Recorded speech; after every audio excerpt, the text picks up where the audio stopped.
Caregiver Business Empowerment KE309 Reconciliation Mission Church CYDC Sekuru.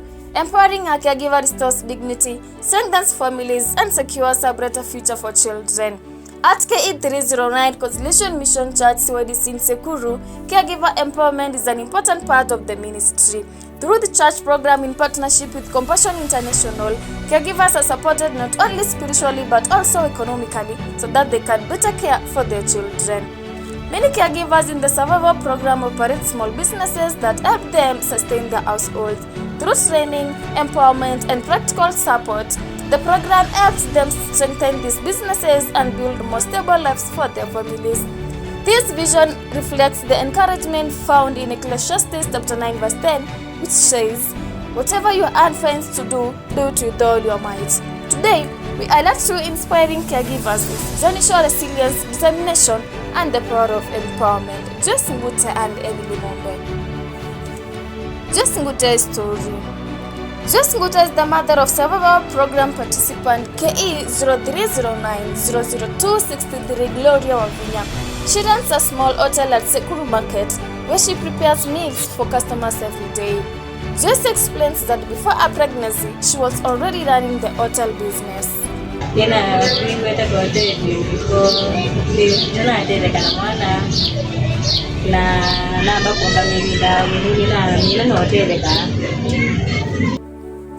After delivery, Joyce faced some of the normal challenges that many mothers experience.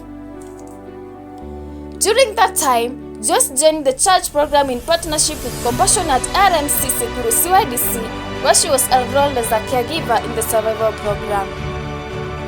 After some months of recovery, Joyce resumed operating her hotel. Joyce says she focuses on cooking quality meals so that her customers remain satisfied. Through RMC CYDC, Joyce received training on business management, which improved how she runs the hotel.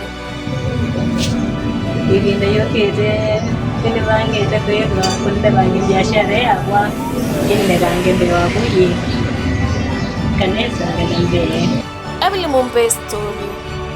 Another inspiring caregiver is Emily Mombe, caregiver 00262 and a mother of Cornelius Mutuku. Like Joyce, Emily was also pregnant during the time she joined the survival program and faced similar challenges as she cared for her child. Emily runs a small butchery business, which has gradually grown into a reliable source of income for her family. Before receiving support, Emily explains that operating the business was difficult.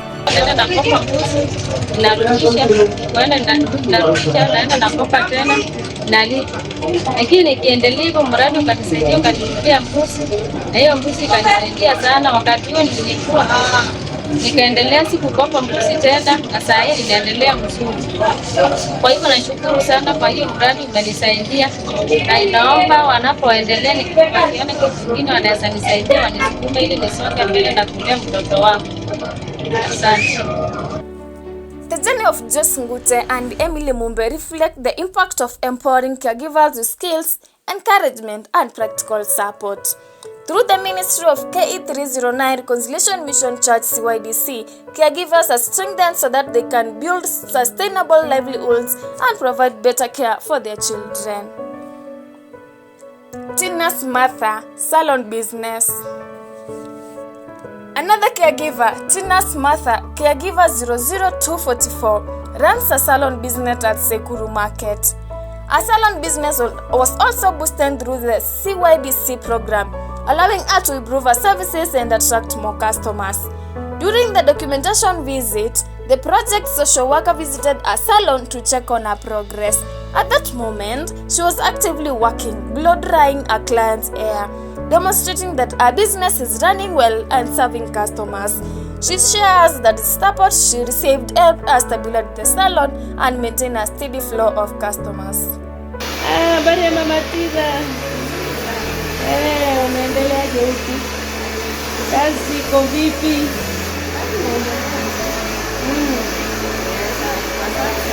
Nilipokea support kule ya kutoka kule kanisani ya RFC. Na kuna mabadiliko. Mabadiliko ni yapi kweli? caregiver of participant 00144, hairdresser expansion. Another caregiver, mother of participant 00144, also runs a hairdressing salon. She says the support she received from the church helped strengthen her business. Unlike before, when she sometimes had to borrow products, she now maintains her own stock of salon supplies. She explains confidently. Hiyo support nilipata huko kanisani imenisaidia sana. Tangu nilikuwa sina store na sina pisi za kusonga watu, wivu asikuwa unaona ni Mungu hapa, unaona zaidi nyingine nimejaza. Sasa nilikuwa nasumbuka na stock lakini saa hii niko nayo. Kwa hivyo hiyo support ya kutoka kanisani imenisaidia sana. Saa hii at least customer wako. She is now planning to expand the salon further, hoping to grow it into a larger and more stable business. Grandmothers 0122 and 0093, vegetable business. Two elderly caregivers also share their journey of transformation. David Minai's grandmother, caregiver 0122, and Faith's grandmother, caregiver 0093, runs a vegetable and green grocery business in the market. Previously, they relied on traders from Meru who will bring vegetables on Tuesdays and Wednesdays. These traders will let them the vegetables and the caregivers will repay them on Thursday market day after selling. However, this arrangement had many challenges because they did not buy in cash. They were often given lower quality vegetables and the charges were high, leaving them with very little profit. They were working hard but still being exploited by the lending system. After receiving support from RMC Sekuru CYDC, the situation changed. Now they purchase their own stock with their own money, allowing them to select better quality produce and keep more profit. During the documentation visit, it was not a market day, but the two caregivers still had vegetables in stock and were selling. Unlike many traders who only sell during market days, these caregivers now sell daily, increasing their income. Faith's grandmother shares another challenge in her family. She explains that Faith's father is mentally challenged and cannot stay with the child, which has made caregivers more difficult. Despite this, she remains grateful. Unalipa kashi ama bado unazidi kukopa? Nalipa kashi. Nalipa kashi David Minai's grandmother also shares a vision for the future. Her grandson hopes to one day become a wholesaler like the Meru traders who used to supply them, but he says he will not exploit other women the way they were exploited before.